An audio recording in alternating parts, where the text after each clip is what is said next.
milik.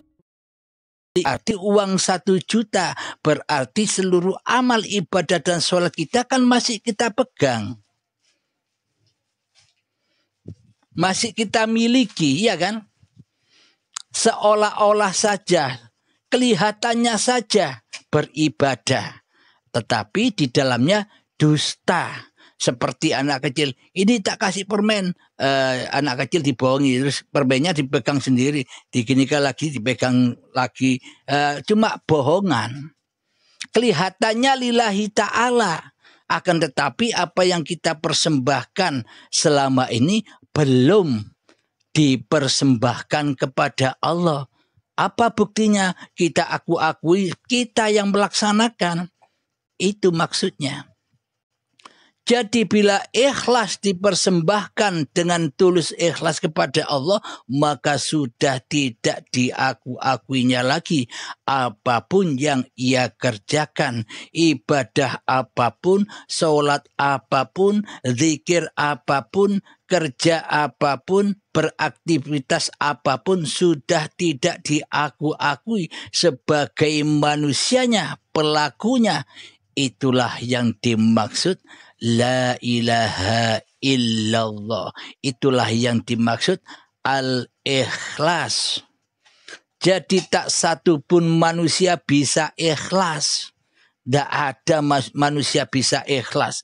Bila tak ada hidup, apakah manusia bisa ikhlas? Sedang ikhlas itu adalah milik Allah, milik hidup. Maka jangan aku akui milik hidup itu sebagai milik manusianya. Selagi manusianya yang bergembar-gembor bahwa manusianya lah yang bisa ikhlas, itu bohong. Manusianya yang bisa kasih sayang, itu bohong. Bukan manusianya, bukan badannya, tapi hidup. Semua itu lakunya hidup, bukan lakunya badan. Apapun itu, baik itu keburukan, kebaikan, ketaatan, kemaksiatan, tanpa hidup apakah mereka ada? Jadi mereka sesebutan semua itu hanyalah sebutan belaka bagi orang-orang yang belum bertuhan. Jadi orang-orang yang belum bertuhan itu pasti membeda-bedakan antara kebaikan dan keburukan, antara kanan dan kiri, antara taat dan maksiat, masih sendiri-sendiri. Karena yang jadi Tuhan di dalamnya masih manusianya. Jadi sesungguhnya seluruh syariat-syariat yang dipersembahkan Allah lewat Kanjeng Nabi Muhammad untuk seluruh manusia, bagi manusia yang belum bertuhan.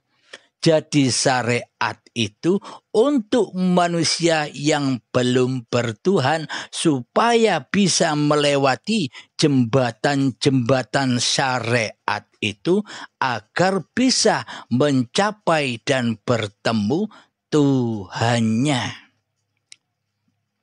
Syariat apapun sejak bangun tidur hingga tidur lagi itu kan syariat. Maka diperuntukkanlah syariat-syariat itu bagi manusia agar manusia kembali kepada Tuhannya. Bila Anda tidak hidup, apakah Anda bisa kembali pada hidup? Iya kan? Tidak bisa kembali sampai tidak ada. Jadi rasa hidup ini kembalikan kepada Allah. Jadi yang punya rasa-rasa, yang beraneka ragam rasa itu bukan milik manusianya. Rasa apa saja. Baik rasa sedih, rasa bahagia, semuanya milik Allah. Pagelarannya Allah. Ceritanya Allah. Bukan cerita manusianya. Manusia hanyalah diperjalankan, hanyalah dipergelarkan, disandiwarakan. Jadi manusianya tak berhak ikut main-main di dalamnya. Manusianya tak boleh ikut bersandiwara. Karena manusianya tak mampu bersandiwara, ya kan? Bila tak ada hidup, apakah manusia bisa bersandiwara? Apakah manusia bisa berkayasa apapun? Jadi sesungguhnya hiduplah yang berkayasa semua kejadian-kejadian itu. Jadi bila bagi Anda yang sudah berbaiat dan sudah pegang kuncinya bismillahirrahmanirrahim. Ya muqallibal qulub, wahai zat yang membolak-balikkan hati, wahai hidup yang membolak-balikkan hatiku, sabbit qalbi ala dinik, tetapkanlah aku selalu menyaksikanmu ya Allah yang membolak-balikkan hati. Bila tidak ada engkau ya Allah, apakah ada bolak-baliknya hati? Jadi jangan kau akui bolak-baliknya hati ini, bolak-baliknya hatimu, maka kamu akan tersesat, maka kamu akan disiksa di dalamnya, karena engkau sudah ngaku-ngaku jadi sang pembolak-balik hati. Jika engkau ingin selamat menuju Tuhanmu, ya diam saja. Diam anteng tanpa suara dan tanpa huruf. Diamnya seperti diamnya orang tidur atau orang mati. Jadi tidak memandang di luar, akan tetapi yang dipandang yang di dalam. Hidup ini mengkehendaki apa terhadapku hari ini. Apapun kehendak yang diperintahkan hidup, ya ikuti. Masuk di dalam. Jangan sampai keluar. Jadi bila sudah masuk ke dalam, Anda sudah tidak dapat melihat makhluk lagi yang di luar diri Anda. Benar mata lahir memandang makhluk. Mata lahir memandang dunia. Akan tetapi mata batin sudah memandang akhirat. Kehidupan akhirat daripada kehidupan dunia. Ya kan?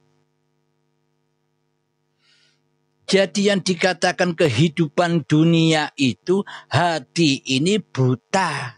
Hati bermakmum, hati dijadikan budak oleh mata lahir. Inilah yang dimaksud Dajjal itu. Hatinya buta, selalu mengikuti mata lahir. Jadi mata hati dipakai untuk gudang-gudang penyimpanan dunia oleh mata lahir, ya kan? Mata lahir melihat apa saja, saut, terus masukkan mata hati, plek. Lihat cewek cantik, saut, masukkan hati, plek. Lihat mobil mewah, saut, langsung masukkan hati, ya kan selama ini? Sehingga hatinya penuh sesak dengan dunia, akhirnya mengeras seperti kerasnya batu, sehingga disiksa di dalamnya, disiksa kepingin memiliki itu, cita-cita yang bermacam-macam, seolah-olah kan kita seperti Tuhan, sok bisa mengatur diri kita sendiri dan orang lain, ya kan? Maka dari itu kita disiksa. Disiksa cari harta, disiksa bekerja, disiksa mencukupi kebutuhan keluarga. Karena kita merasa jadi Tuhan. Nah, jika sudah bertuhankan Allah, sudah diam saja. Diam yang anteng, yang enak, yang enjoy. Biar Allah yang mencukupi Anda. Biar Allah yang mencukupi seluruh kebutuhan keluarga Anda. Ya kan? Sesungguhnya yang mencukupi Anda dan keluarga Anda selama ini kan Allah. Anda tidak sadar. Karena hidup masih diakui oleh hidup manusianya. Jadi Allah seolah-olah tidak kuasa sedikit pun. Nah, ketika kita sudah menyadari bahwa hidup ini Allah, oh ternyata sejak dari tanah sampai jadi bayi hingga setua ini, siapa yang ngurusi badanku ini? Kan Allah, kan hidup. Seolah-olah menurut dohirianya kita yang bekerja. Tapi hakikatnya kan hidup yang bekerja. Kalau tak ada hidup, apa Anda bisa kerja? Hidup yang memberi rezeki, ya kan? Nah, jadi setelah kita mengenal Allah, oh ternyata sesungguhnya di alam semesta ini yang ada hanyalah Allah. La mawjudan illallah. La ilaha illallah. Maka nyatalah agama seperti yang dibawa oleh para nabi, para rasul, dan kanjeng Nabi Muhammad, yakni agama tauhid, yang mana di dalam hatinya selalu mentauhidkan Allah daripada mentauhidkan hawa nafsunya di hatinya, ya kan? Nah, kalau sudah bisa beragama yang seperti ini, pasti seluruh apa yang diperbuat, seluruh aktivitasnya pasti lillahi ta'ala. Inilah tujuan syariat-syariat itu didatangkan. Ketika manusia sudah bertemu dengan hakikat makrifat syariat itu sendiri, maka hancur leburlah syariat-syariat manusianya. Iya enggak? Kalau sudah bertuhan, oh ternyata selama ini aku tak bisa syariat.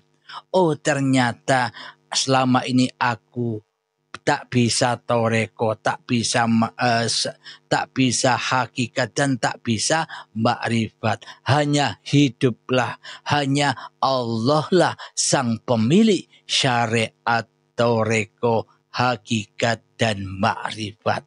Jadi posisi hambanya di mana? Yo meneng wae.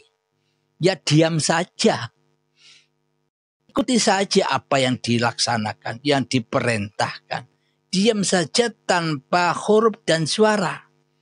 Bahwa yang bisa bersuara, yang bisa berhuruf kan yang laisa kamitslihi syai'un. Jika tanpa hidup, jika tanpa Allah, jika tanpa laisa kamitslihi syai'un, apakah ada suara dan apakah ada huruf?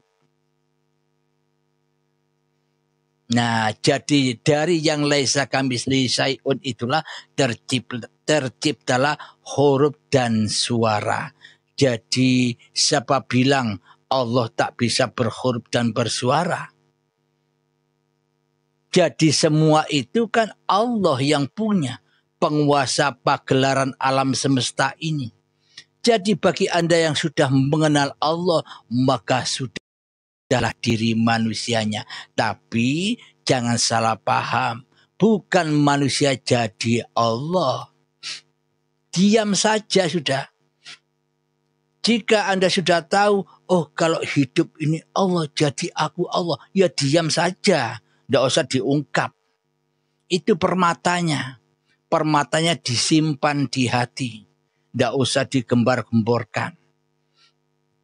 Nah, itulah permatanya yang mahal itu, yang sejak dari tanah sampai bayi selalu permata itu mendampingi.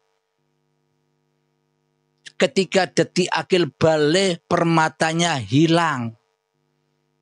Karena Anda makan buah khuldi, masuk di dalam kerajaannya setan selama ini.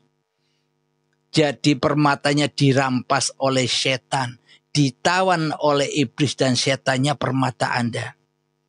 Maka dari itu bila tidak bisa mengalahkan kerajaan dan singgasana setan yang terkutuk, maka permata itu tak akan kita dapatkan lagi. Bila kita tidak berani melanggar atau mengobrak-abrik syariat manusianya, maka selamanya tak akan pernah bisa bertemu dengan syariatullah. Anda sudah mencoba kan? Sudah sudah mengetes iman-iman Anda selama ini kan?